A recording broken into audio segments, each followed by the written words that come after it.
તો ખેડા જિલ્લામાં કમોસમી વરસાદથી ખેડૂતો પરેશાન થયા છે। મહેમદાવાદ, મહુધા, કઠલાલ, કપડવંજમાં વરસાદ પડ્યો છે। ક્યાંક ધીમી ધારે તો ક્યાંક ધોધમાર વરસાદ પડ્યો છે અને વરસાદી પાણી ખેતરમાં ફરી વળતા પાકને નુકસાન થયું છે। મહેમદાવાદ, મહુધામાં ક્યાંક ધીમી ધારે તો ક્યાંક ધોધમાર વરસાદ વરસી રહ્યો છે અને વરસાદ વરસતા ખેડૂતોને મુશ્કેલી પડી રહી છે, કારણ કે ખેડૂતોના ખેતરોમાં પાણી ભરાઈ ગયા છે। કમોસમી વરસાદથી ખેડૂતો પરેશાન।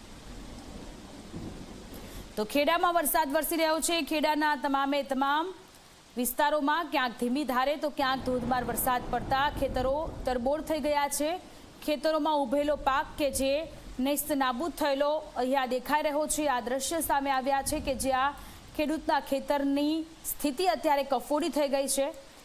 તૈયાર પાક કે જે હવે નુકસાન થઈ રહ્યું છે, લાખોનું નુકસાન થયું હોઈ શકે છે ખેડૂતોને, ત્યારે સરકાર સર્વે કરી ખેડૂતોને વહેલી તકે સહાય આપે તે પ્રકારની પણ ખેડૂતોની માંગ છે। આ કમોસમી વરસાદે ગુજરાતમાં આફત બનીને આવ્યું છે અને આ કમોસમી વરસાદને કારણે લોકોને હાલાકી